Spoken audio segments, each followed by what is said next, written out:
Imagine walking into work one ordinary morning. You see a quiet janitor pushing a worn-out cleaning cart across the polished floor. You ignore him. Maybe you even insult him. After all, he is just the janitor. Or so everyone believes. But what if that same man knows every secret hidden inside the building? What if every careless word, every cruel joke, every act of disrespect is being silently recorded in his memory? Now imagine the boardroom doors opening.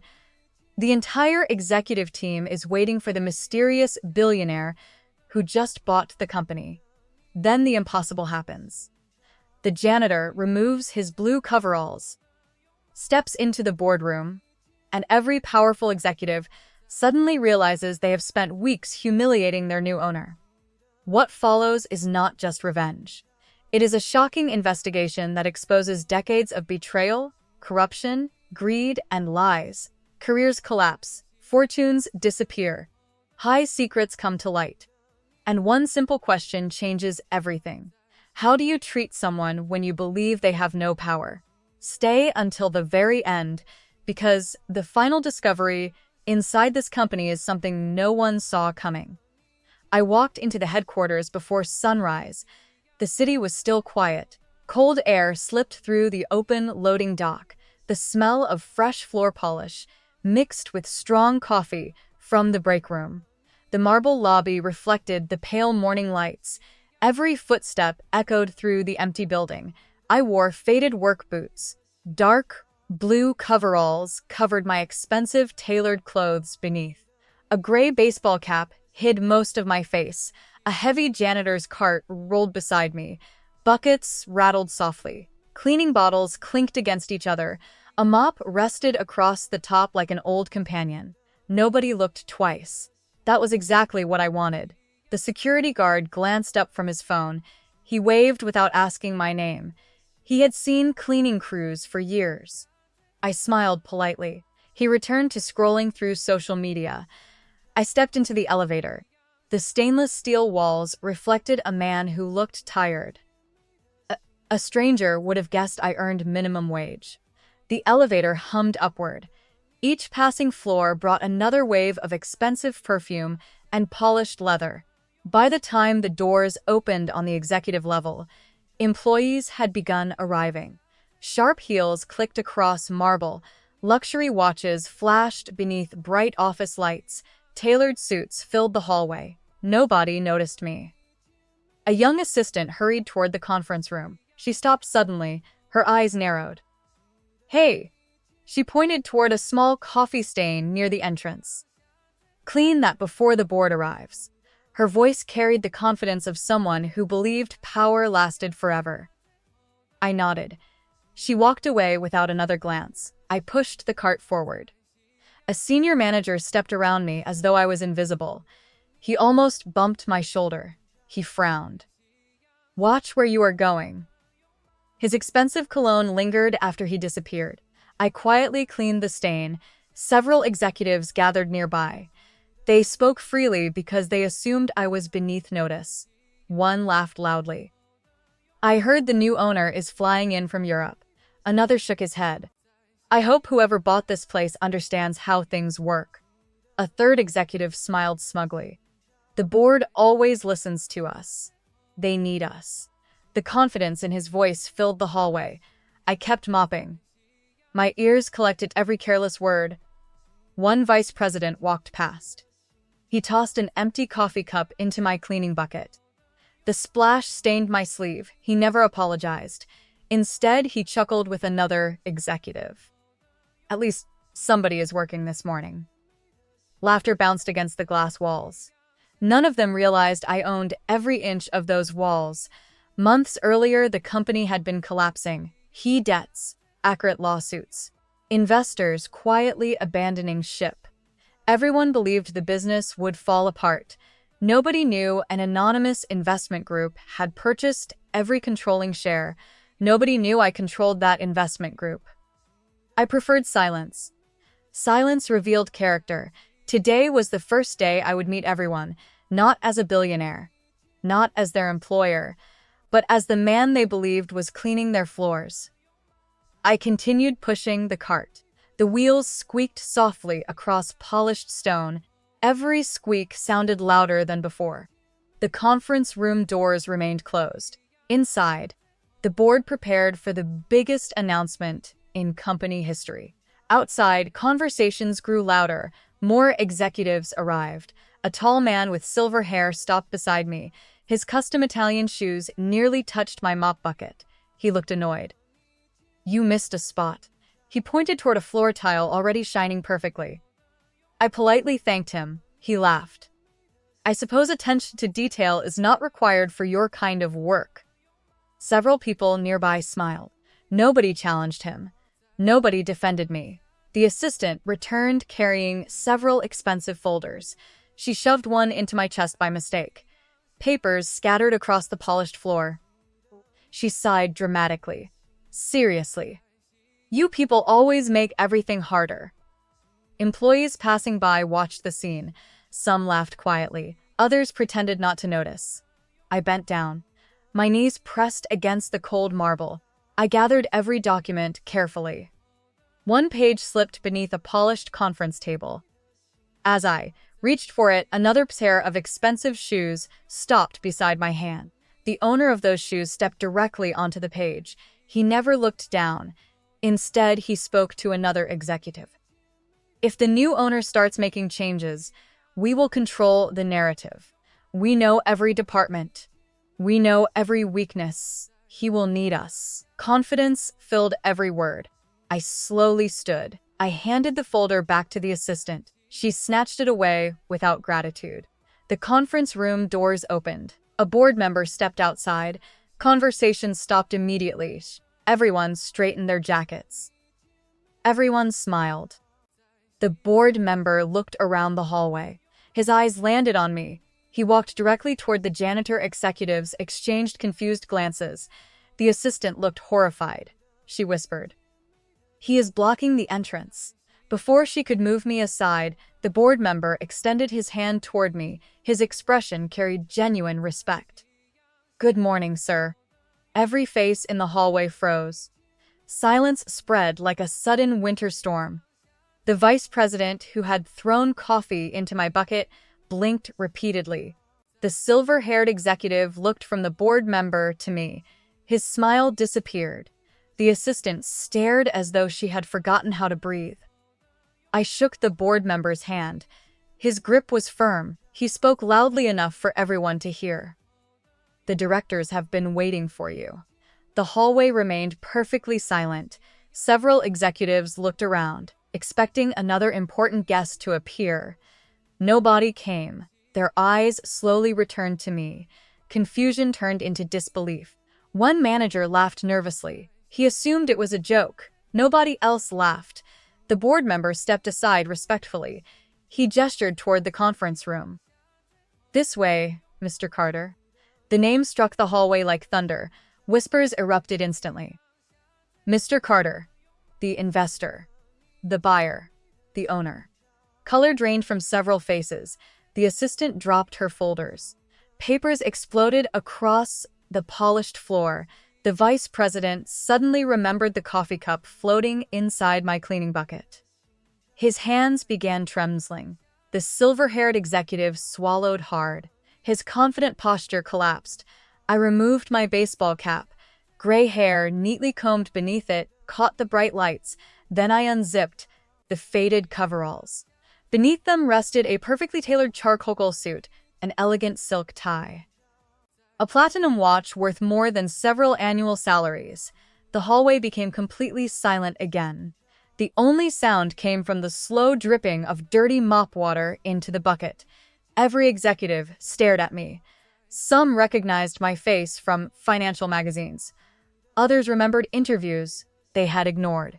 The assistant covered her mouth. Her breathing became uneven. The vice president took one hesitant step forward. His voice barely escaped. "Sir, I can explain." I looked directly into his eyes. "I believe you already explained everything." No one moved. No one dared to speak. The air itself felt heavy. Even the humming lights seemed louder. I slowly picked up the mop. I leaned it against the cleaning cart. Then I reached into the cart, not for another cleaning bottle, not for another rag. My hand closed around a slim black leather portfolio. I opened it carefully. Inside rested a stack of signed termination letters. Each one already carried my signature. Across the top page was the name of the vice president. Beneath it were the names of senior executives, department heads, regional directors, people who believed titles made them untouchable. Their eyes widened as I turned the pages one by one. Then I looked up. I spent 3 weeks inside this building. I cleaned every floor. I emptied every trash can. I listened to every conversation. I watched how every employee treated people they believed had no power. Several executives lowered their heads. Others stood perfectly still. Sweat formed along their foreheads, despite the cold air conditioning. I held the portfolio closed, then I smiled. It was calm. It was controlled. It was the smile of someone who already knew every secret hidden inside the company, and none of them yet realized that the worst discovery I had made was not financial. The conference room remained silent. Only 5 executives were still seated. The investigators had escorted everyone else away. The empty chairs looked almost haunting. Coffee cups sat untouched. Half-finished notes covered the table. Laptop screens slowly dimmed into darkness. I turned away from the window. The sunlight warmed one side of my face. The rest remained hidden in shadow. The chairman walked toward me. His footsteps were slow, measured, heavy with regret. I have served this company for 32 years. I believed I knew every person in this building. I was wrong. I nodded quietly. Good people often mistake confidence for integrity. His shoulders lowered. I should have seen it. You wanted to. But wanting and seeing are rarely the same. He accepted the truth without argument. An investigator approached me. He handed over a sealed envelope. The search team found this inside the executive archive. It was hidden behind a false wall. Every remaining executive looked toward the envelope. Fear returned to their faces. They knew something, perhaps all of them, perhaps only one. I slowly broke the seal. Inside rested an old leather notebook. Its cover was cracked with age. The pages smelled of dust and forgotten paper. A faded company logo had been pressed into the front decades earlier. The chairman froze. I have not seen that notebook in 20 years. You recognize it. It belonged to the founder. The room became completely still. Everyone knew the founder's name. He had built the company from a tiny warehouse into an international business. His values were legendary. His speeches were quoted in training manuals. His portrait still hung in the lobby. The chairman swallowed. That notebook disappeared shortly after his death. I opened the first page. Neat handwriting filled every line. The founder had written personal observations, ideas, dreams, warnings. Then I reached the final section. The handwriting became hurried, almost desperate. I read silently. My heartbeat slowed, then stopped for a brief moment. I looked toward the remaining executives. One of them suddenly refused to meet my eyes, the former chief operating officer. His hands gripped the table so tightly that his knuckles turned white. I closed the notebook. The investigator noticed my expression. "What is it?" I looked directly at the former chief operating officer. The founder knew. His breathing stopped. He knew someone inside his executive team was stealing from the company before he died. The chairman stared in disbelief. No, he never told us. He intended to. I lifted the notebook. The final entry says he arranged a private meeting the following morning. He never reached that meeting. Silence. The chairman slowly sat down. His face became pale. He died that night. I nodded. Officially. The investigators exchanged glances. One immediately pulled out a phone. Another began writing notes. The chief operating officer suddenly stood. This has nothing to do with today. It happened decades ago. The lead investigator looked toward him. Sit down. I am leaving. No. The investigator's voice remained calm. You are not. The man hesitated. His eyes darted toward the exit, toward the windows, toward the hallway. Every possible escape disappeared. He slowly sat again. Sweat rolled down his temples. I opened another page. There is more. The notebook described missing inventory, hide accounts, unauthorized transfers, down counts that seemed insignificant alone, but enormous together. The founder had circled one sentence several times. Trust is destroyed by small betrayals repeated every day. I placed the notebook onto the table. The chief operating officer stared at it. His breathing became faster. I never saw that notebook. No one accused you. His eyes widened. He realized his mistake. He had defended himself before anyone mentioned his name. The investigator quietly smiled. A very interesting response. The room became painfully quiet again. Another investigator entered carrying several storage boxes. We found additional records. He placed them beside the conference table. One dusty box split open. Old accounting ledgers spilled across the floor. The pages were yellow, the ink had faded, but the numbers remained clear. The investigators immediately began comparing dates. One paused. He looked toward another ledger, then another. His expression changed. There is a pattern. The chairman leaned closer. What pattern? The investigator pointed towards several entries. Money disappeared every quarter Ataram for 23 consecutive years. Everyone looked toward the former chief operating officer. He closed his eyes. His chest rose and fell rapidly. Finally, he whispered, "I was never alone." Those 4 words changed everything. Every investigator stopped writing. The chairman stared in disbelief. "What did you say?" The man slowly looked up. There were others. They are gone now. They retired. Some died. Some became consultants. But none of us believed anyone would ever uncover it. The lead investigator pressed a small recorder. Continue. The man laughed bitterly. It began with tiny reimbursements, then fake vendors, then shell companies. Each new executive inherited the system. It became tradition. His voice cracked. No one questioned it. They simply joined.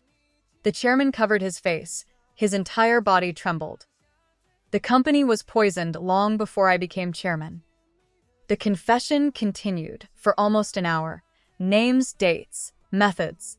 Hide accounts across several countries, dyed evidence, bribed auditors.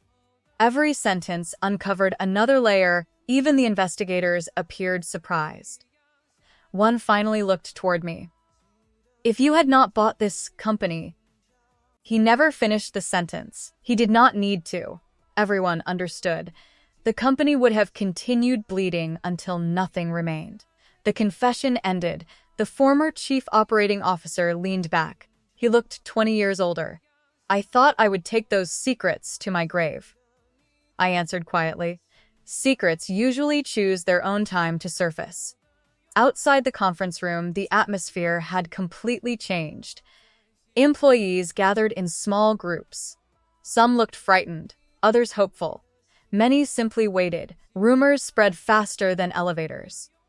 News crews had already arrived outside the building. Campaner flashes occasionally reflected through the glass. The company had become the biggest story of the day.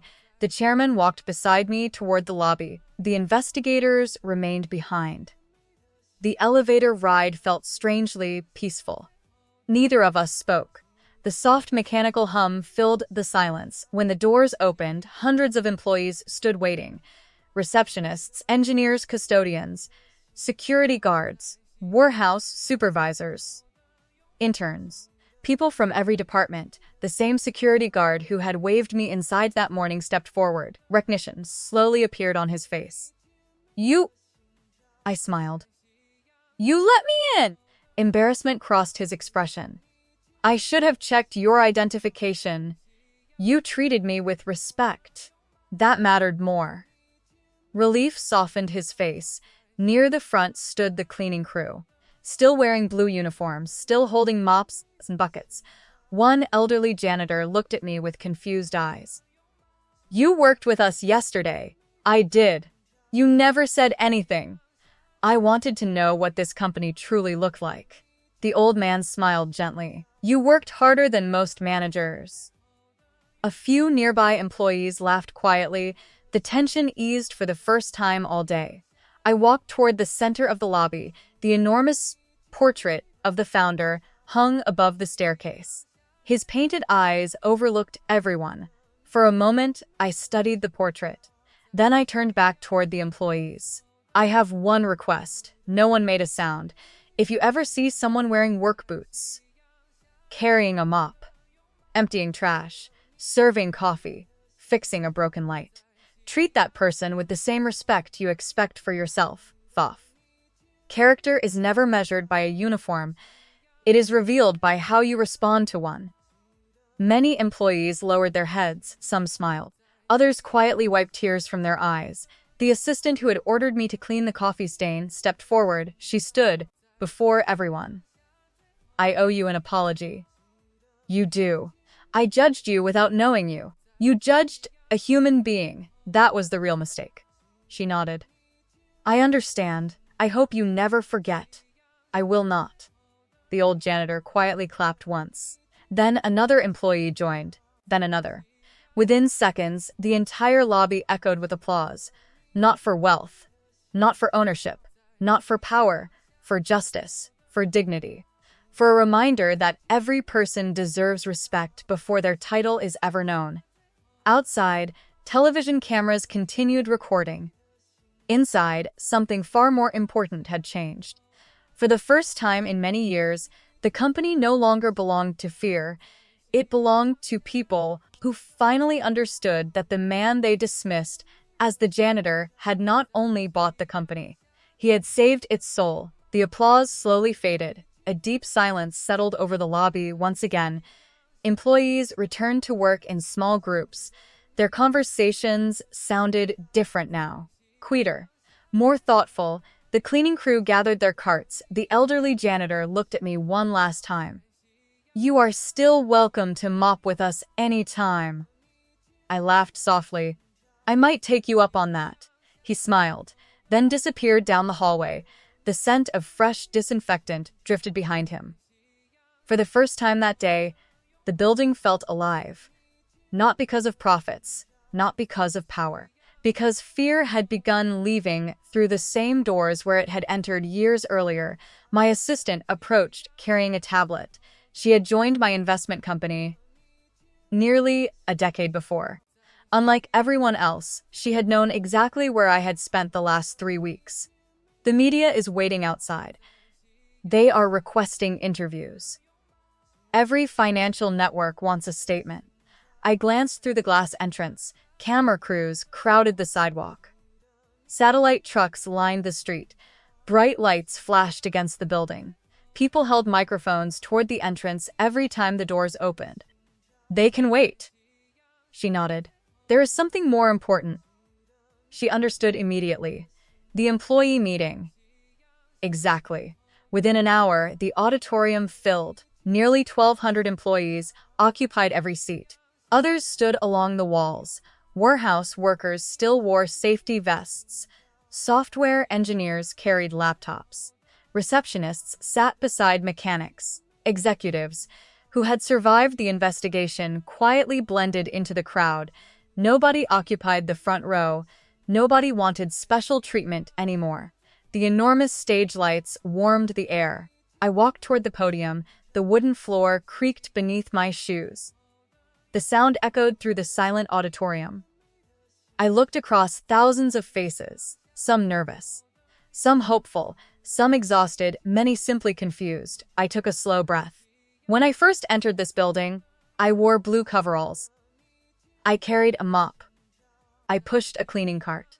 I learned more about this company in 3 weeks than I could have learned from 300 financial reports. Several people smiled. Others lowered their eyes. I met security guards who treated strangers with kindness. I met janitors who worked with pride. I met receptionists who smiled even during difficult days. I also met managers who believed respect should be reserved for people with expensive titles. The room remained silent. I have already removed the people responsible for corruption. But corruption does not begin with stolen money. It begins the moment people believe another human being deserves less dignity. Those words settled heavily across the room. I could see people reflecting on past conversations, past choices, past moments they wished they could change. A young employee slowly raised her hand. She looked nervous. "May I ask something?" "Of course." She stood. "What happens now?" The question belonged to everyone. I answered honestly. "Now we rebuild. Not only the company, the culture." Another employee stood. He wore a maintenance uniform. "What about layoffs?" "There will be none caused by today's investigation." A wave of relief moved across the auditorium. "You kept your integrity. You keep your job." Applause erupted again. Longer this time, stronger when it finally settled. An older accountant stood. "I have worked here 27 years. I knew something felt wrong. I stayed silent." His voice trembled. "I regret that every day." I looked directly at him. "The future rewards courage, not perfect history. If you choose courage now, your past does not define you." The man slowly nodded. Tears filled his eyes. Several employees quietly applauded him. Not out of pity, out of respect. After the meeting ended, people lined up simply to shake my hand, not because I owned the company, because they finally believed someone was listening. Hours passed. The sun drifted lower across the skyline. Golden light poured through the executive office windows. I finally entered the office that officially belonged to me. The room was enormous, flown-to-ceiling bookshelves. Italian furniture, rare paintings, everything expensive, everything strangely empty. Sushi. The founder's notebook rested on my desk. I opened it once more. Near the final page, something caught my attention. The paper felt thicker, almost doubled. Carefully, I lifted one corner. A hidden compartment appeared inside the back cover. A single folded letter rested within. The envelopes had yellowed with age. Across the front were 6 handwritten words. "For whoever saves this company." I slowly unfolded the letter. The handwriting matched the notebook. The founder had written it shortly before his death. "If you are reading this, then my greatest fear became reality." The company lost its way. Someone chose greed over purpose. If you have restored honesty, then you have already achieved more than increasing profits. Buildings can be replaced. Machines can be replaced. Money always returns. Character does not. Protect the people who quietly do the right thing. They rarely ask for recognition, yet they carry the entire company on their shoulders. Never judge anyone by a title. One day the person sweeping the floor may become the one saving the building. I slowly lowered the letter. The room remained completely silent. Even the city noise outside seemed distant. A gentle knock interrupted my thoughts. "Come in."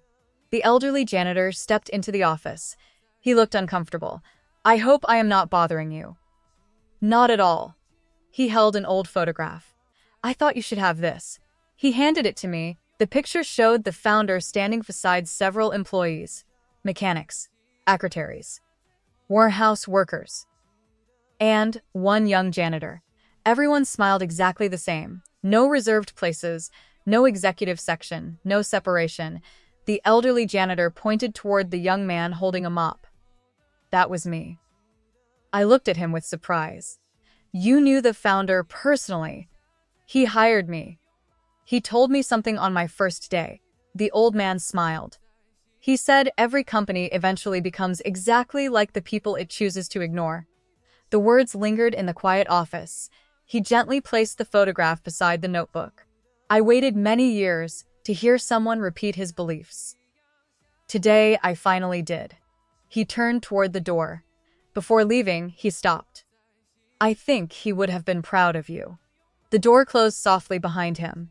Outside my office, employees continued rebuilding departments. Investigators continued collecting evidence.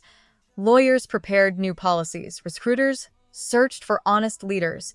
The work had only begun. Saving a company in one day was impossible. Changing its direction was not. I walked toward the large window overlooking the city. Far below, the same cleaning cart I had pushed that morning rested quietly beside the lobby entrance. The mop still leaned against the bucket. The blue coveralls still hung neatly over the handle. A reminder: power can be purchased. Respect never can. And sometimes the greatest lesson inside the tallest office buildings begins with the person everyone mistakes for the janitor. 3 months passed. The building no longer felt like the same place. The marble floors still shined. The elevators still hummed. The city skyline still stretched beyond the glass. Everything looked familiar. Everything felt different. Employees greeted one another by name. Managers ate lunch beside interns. The executive parking spaces disappeared. Those spaces now belonged to whoever arrived first. The old reserved signs had been removed. Some employees laughed when they saw former executives walking from the far end of the parking garage during their final days. Justice had a quiet sense of humor. Every Friday, I spent 1 hour working in a different department. Sometimes I answered customer service calls. Sometimes I packed warehouse orders. Sometimes I joined the maintenance crew. Nobody was allowed to reserve themselves above the work, including me. The tradition spread quickly. Department directors followed. Supervisors volunteered. The invisible walls between offices slowly disappeared. One rainy afternoon, I pushed the same cleaning cart through the lobby. Not because anyone's asked, because I wanted to. The familiar scent of floor cleaner brought back memories. Employees smiled as they passed. Some offered to help, others simply waved. Nobody treated the person holding the mop as invisible anymore. The security guard laughed. I suppose this means I should keep recognizing you. I certainly hope so. A package arrived that afternoon. No return address, no company logo, only my name written in black ink. The receptionist brought it upstairs. It passed every security check. I thanked her. The box was surprisingly heavy. Inside rested an old brass key, a folded map, and a single typed note. The founder trusted only 3 people. Now only one remains alive. The truth has one final chapter. Follow the map alone. I studied the handwriting. Nothing looked familiar. No fingerprints remained on the paper. The envelope had been carefully cleaned. Someone wanted to stay hidden. The map pointed toward an abandoned manufacturing plant. It had belonged to the company almost 40 years earlier. The property had been sold decades ago. Nobody had mentioned it during the investigation. I waited until evening. Rain tapped softly against my office windows. The city lights reflected across the wet streets. I drove alone. The abandoned factory stood at the edge of the industrial district. Broken windows, steer, rusted gates, weeds pushing through cracked concrete. The air smelled of wet metal and old timber. Every step echoed inside the empty building. The brass key matched a heavy steel door near the basement. The lock resisted at first, then clicked open. Cold air drifted upward. Dust floated through my flashlight beam. Concrete stairs disappeared into darkness. I descended slowly.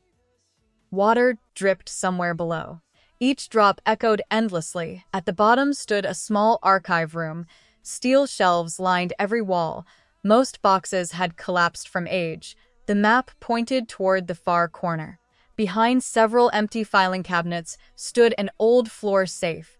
The brass key opened its outer compartment. Inside rested another box. Unlike everything else, this one was perfectly preserved. Moisture had never reached it.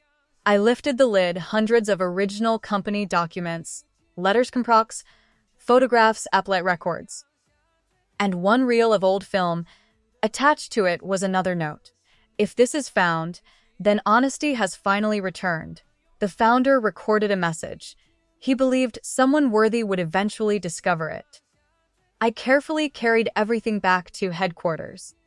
The next morning, our archival department restored the film. Everyone gathered inside the auditorium. The lights dimmed. The projector whirred softly.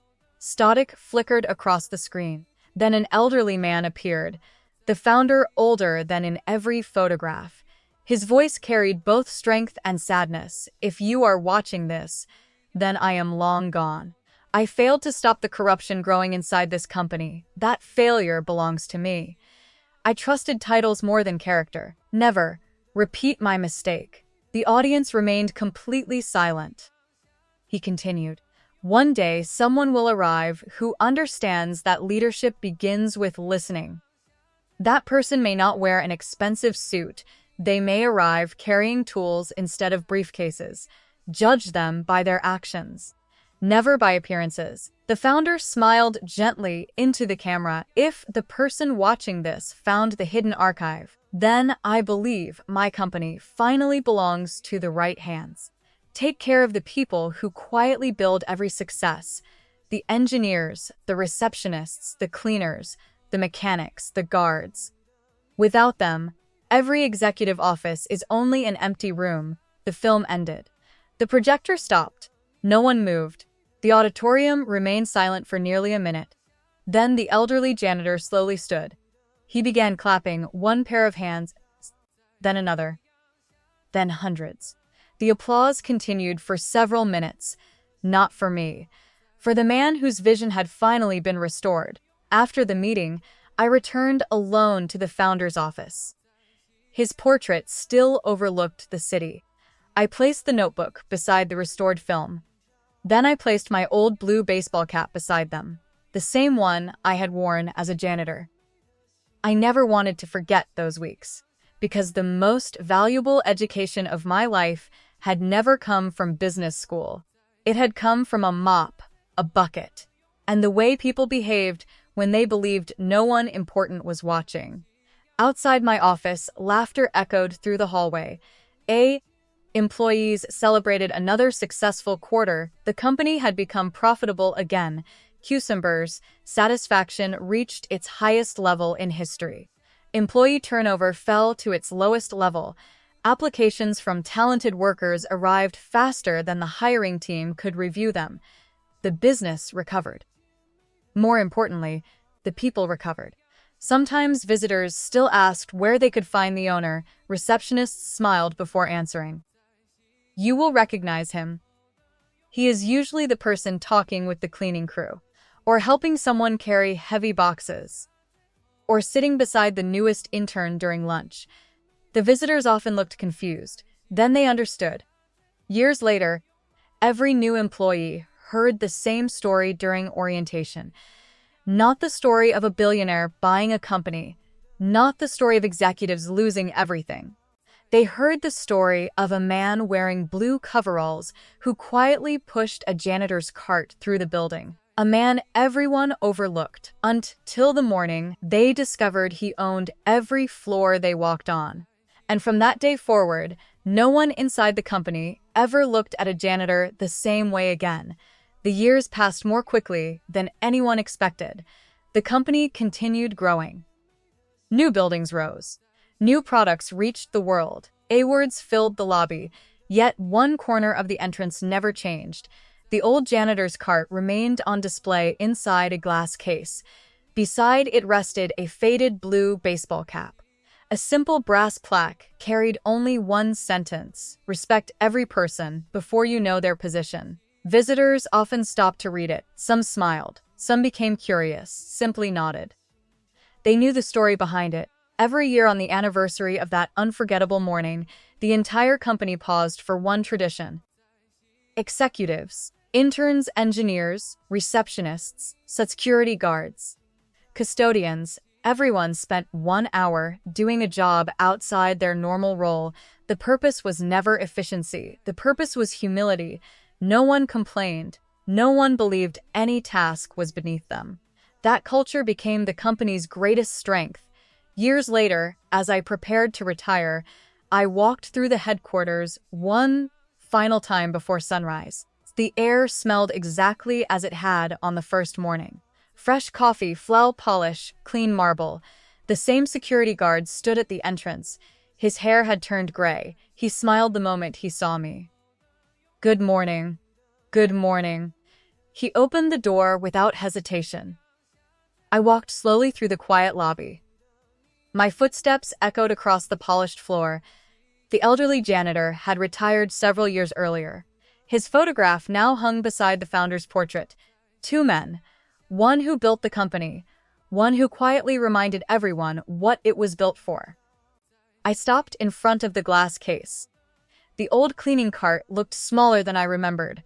I rested my hand against the glass. That simple cart had changed thousands of lives. Not because it cleaned the floors, because it revealed the truth hidden inside people's hearts. The new chief executive officer approached quietly. He had started as an intern years before. "You left us something much more valuable than a successful business." I smiled. I only reminded people of something they already knew. He nodded. "We will protect it." "I know you will." Together we looked across the bright lobby. Employees were beginning to arrive. A young executive held the door open for a member of the cleaning crew. An engineer helped the receptionist carry heavy boxes. A warehouse worker laughed with a vice president over morning coffee. No one cared about titles. Only character. I took one last look at the company, then I walked toward the exit. The morning sunlight warmed my face. Behind me stood a business that had once been filled with arrogance. Now it stood as a place where every person mattered. People often asked how I became successful. They expected stories about billion-dollar deals, brilliant investments, perfect strategies. I always gave them the same answer. The day I was mistaken for the janitor taught me everything I needed to know about leadership. Because companies are not truly measured by their profits. They are measured by how they treat the people no one else notices. And that was the day they thought I was the janitor. Until they discovered I had bought the company.